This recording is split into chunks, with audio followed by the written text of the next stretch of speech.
دیکھتے رہیے آپ کی نیوز۔ السلام علیکم ناظرین، پروگرام پوائنٹ آف ویو کے ساتھ میں ثناء الرحمان ثانی۔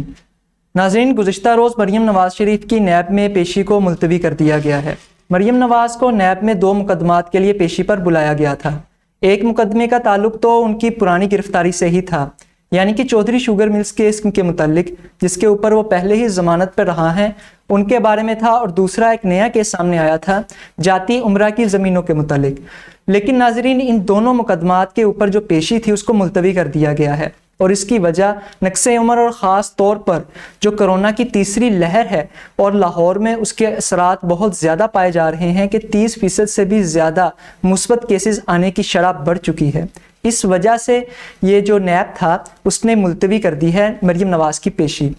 ناظرین، لیکن حالات کو اگر ہم بغور جائزہ لیں تو ہمیں یہ چیز نظر نہیں آتی۔ مریم نواز شریف صاحبہ کو جب سے ہی انہوں نے نیب کے اندر بلایا تھا دوسرے کیس کے لیے، پہلا کیس جو ان کا چودھری شوگر ملز تھا، چودھری شوگر ملز میں وہ پہلے بھی گرفتار ہو چکی ہیں اور ضمانت پر رہا ہے۔ دوسرا کیس جو زیادہ اہم تھا جاتی عمرہ کی زمینوں کے متعلق، اس کے اوپر انہوں نے ضمانت، عبوری ضمانت قبل از گرفتاری ہی حاصل کر لی تھی۔ مریم نواز صاحبہ نے 12 اپریل تک عبوری ضمانت لاہور ہائی کورٹ سے حاصل کر لی تھی۔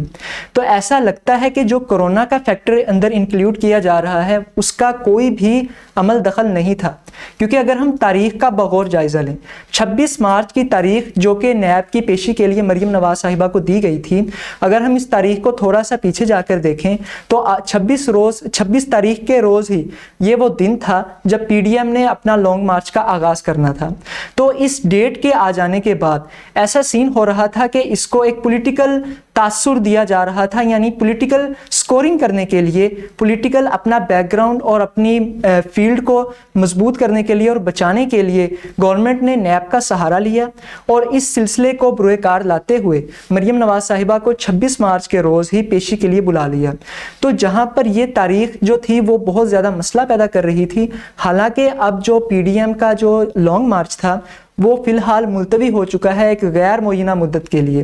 لیکن پھر بھی کیونکہ پہلے ہی وہ اس چیز کا اعلان کر چکے تھے، اس کے بعد اس تاریخ کا ہی پیشی کو بلانا یہ بہت زیادہ تنازعات کو پیدا کر رہا تھا۔ اور ناظرین، دوسری طرف اگر ہم جو کرنٹ سچویشن تھی یا گراؤنڈ ریالٹی تھی اس کو دیکھیں تو پی ڈی ایم نے اور نواز شریف صاحبہ کی پارٹی جو ہے PMLN، وہ پوری تیاری کے اندر تھے کہ اگر نیب اپنی پیشی کے اوپر مریم نواز صاحبہ کو بلاتی ہیں، اور جو 90% سے زائد چانسز تھے کہ یہ پیشی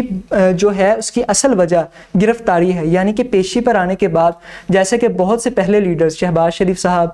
خواجہ سعد رفیق صاحب اور دوسرے بہت سے ان کے اہم رہنما پیشی کے بعد ہی گرفتار کیے گئے تھے، اور بعد میں بہت عرصہ کے لیے نیب کی حراست میں رہے اور کچھ ضمانت پر بھی رہا ہوئے، لیکن جو طریقہ کار نیب نے اپنایا ہوا تھا وہ یہی تھا، پیشی پہ بلانے کے بعد وہ گرفتار کر لیتے تھے۔ تو یہ قرینِ قیاس اور بادی النظر میں یہی چیز نظر آ رہی تھی کہ مریم نواز صاحبہ کو پیشی پہ بلا کر گرفتار کیا جانا ہے، لیکن قبل از پیشی ہی جو مریم نواز صاحبہ نے عبوری ضمانت کروائی ہے، اور وہ ضمانت کا جو دورانیہ ہے وہ 12 اپریل تک ہے، اس سے ایسا لگتا ہے کہ نیب کے سارے کھیل کے اوپر پانی پھر گیا۔ تو ایک ڈرا بیک تو یہ آیا کہ وہ اب مریم نواز صاحبہ کو کسی بھی کیس میں گرفتار نہیں کر سکتے تھے۔ دوسرا جو اہم پوائنٹ ہے، نیب میں جو ان کی پیشی تھی اس سے پہلے ہی جب PMLN اور PDM اپنی پوری تیاری کر چکی تھیں کہ اگر کسی بھی طرح کی گرفتاری عمل میں آتی ہے یا نہ بھی آئے، اس سے پہلے بھی ایک ریلی کی صورت میں جاتی عمرہ سے PDM اور PMLN کی قیادت نیب کے دفتر تک جائیں گے،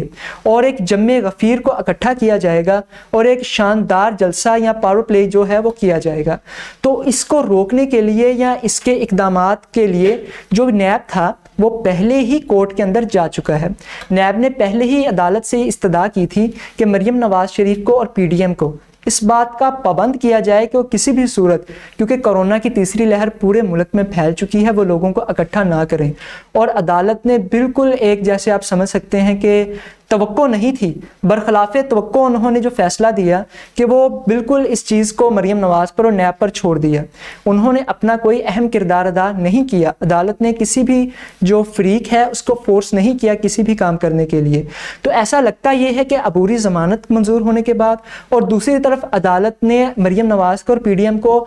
فورس بھی نہیں کیا کہ وہ بندے اکٹھے اپنا جلسہ نہ کریں. اس کے بعد سے نیب نے وہ پچ جو تھی, جو نیب بنا رہی تھی, اس پر وہ خود ہی ویک ہو گئی, اور اس لیے سب سے اہم کام انہوں نے یہ سمجھا کہ اس پیشی کو ہی ملتوی کر دیا جائے اور جو نام لیا جائے وہ کرونا کے لیا جائے. ناظرین, کرونا کے دیکھتے ہوئے اگر آپ کسی بھی پارٹی کے جلسے کو روکنا سمجھیں یا خود ہی رک جانا سمجھیں یا کسی بھی پیشی کی منسوخی سمجھیں تو یہ اپنے آپ میں مذاق ہے, کیونکہ جو کرونا فیکٹر ہے اس کو حکومت اور اپوزیشن دونوں ہی فی الحال نگلیجیبل کر چکی ہیں, نظر انداز ہی کر چکی ہیں. اپنے دوسری لہر کے دوران جو کرونا نے آئی تھی اور پہلی لہر کے دوران بھی تقریباً گزشتہ 1.5 سال سے ہی کرونا ڈیز میں ہی اپوزیشن نے اور حکومت دونوں نے ہی کسی بھی ضابطۂ اخلاق کو, کسی بھی SOP کو اپنے اوپر فالو نہیں کیا ہے. تو اگر کوئی بھی ادارہ یا حکومت یا اپوزیشن اس پوائنٹ کو سامنے رکھ کر یہ بات کریں کہ انہوں نے کوئی بھی اقدامات کورونا کو دیکھتے ہوئے کیے ہیں تو یہ بات غلط ہے.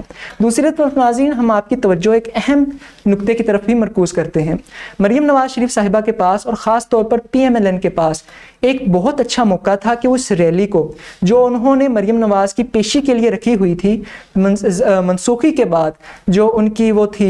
نیب میں حاضری, اس کی منسوخی کے بعد اس ریلی کو ختم نہیں کرنا چاہیے تھا. اگر ہم ملکی لحاظ سے دیکھیں تو بلا شبہ یہ ایک اچھا قدم ہے کہ انہوں نے بھی پیشی کو منسوخ کیا ہے اور اپوزیشن نے بھی ریلی کو ختم کیا ہے. لیکن ہم بات پہلے ہی کر چکے ہیں کہ کوئی بھی فریق اس وقت کورونا کو مد نظر رکھ کر اپنے فیصلے نہیں کر رہا. تو ناظرین, جہاں پر نیب نے تو ایک اچھا قدم اٹھایا جو اس کی امیج کی مضبوطی کے لیے ٹھیک تھا, ورنہ جیسے کہ پچھلی پیشی ہم بھگت چکی مریم نواز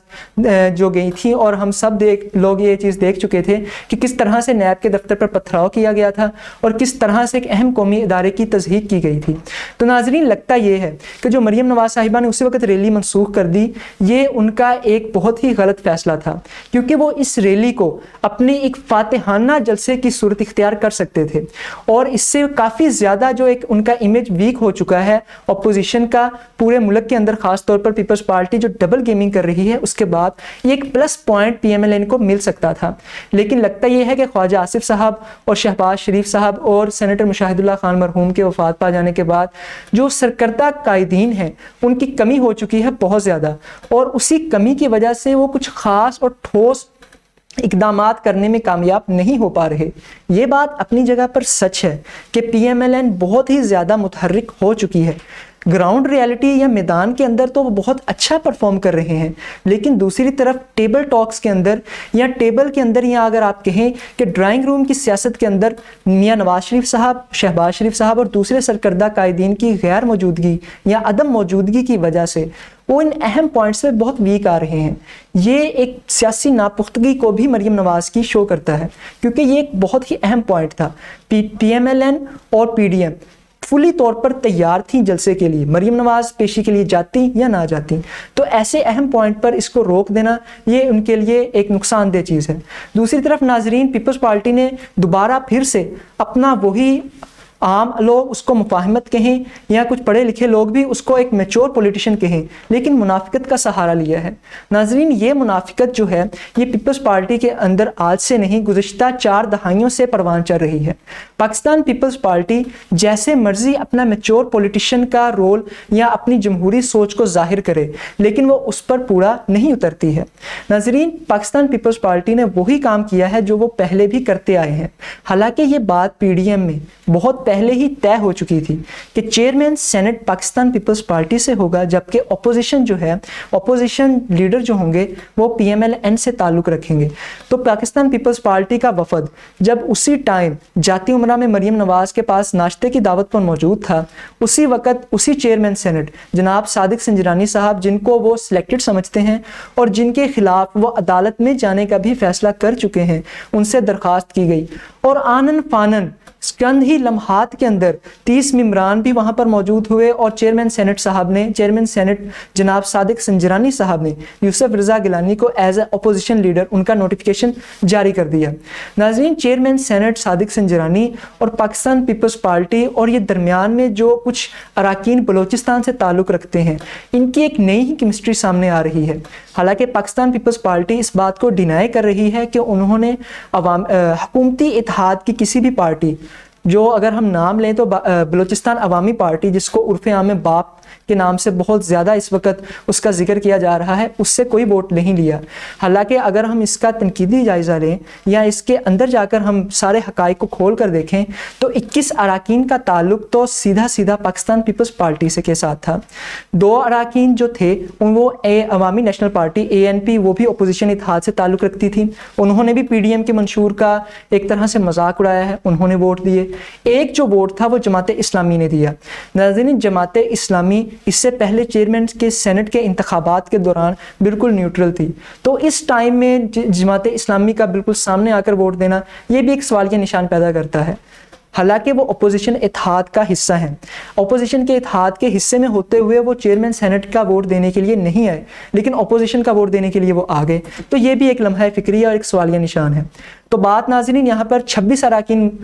تک پہنچتی ہے، جو دوسرے 24 اراکین تک، جو باقی 6 اراکین ہیں ان میں سے 2 کا تعلق تو فاٹا سے تھا، جبکہ جو 4 اراکین تھے جن کا پاکستان پیپلز پارٹی بار بار یہ اعتراف کر رہی ہے کہ وہ جناب ایک آزاد امیدواران کا کچھ گروہ ہے، آزاد امیدوار تھے 4 جنہوں نے ان کو ووٹ دیا، لیکن اگر ہم ان آزاد امیدواران کو دیکھیں تو ان میں سے ایک محترمہ سمینہ صاحبہ جناب اور ایک احمد خان صاحب، یہ وہ لوگ ہیں جو سینیٹر ہی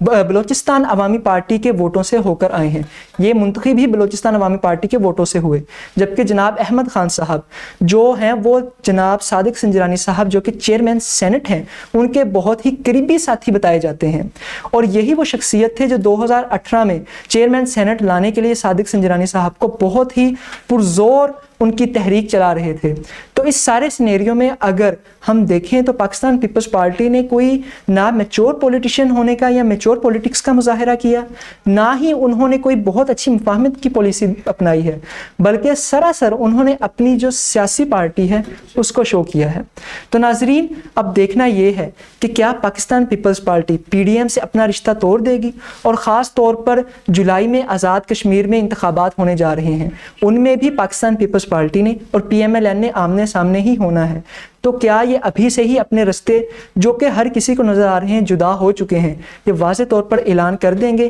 یا پاکستان پیپلز پارٹی ابھی کچھ اور دیر PMLN کا ساتھ رکھے گی؟ اور دوسری طرف کیا پاکستان مسلم لیگ نواز مفتاح اسماعیل جو کہ سندھ سے ان کے امیدوار ہیں، ان کا الیکشن جیتنے کے لیے پاکستان پیپلز پارٹی کیا تھوڑی سی مدد حاصل کرنے کے لیے کیا PDM میں ان کو ابھی کچھ دیر اور رکھے گی، یا پھر کوئی بولڈ سٹیپ اٹھائے گی اور پاکستان پیپلز پارٹی اور PDM کی راہیں جدا ہو جائیں گی؟ آج کے پروگرام کے لیے بس اتنا ہی، مجھے دیجیے اجازت، اللہ حافظ۔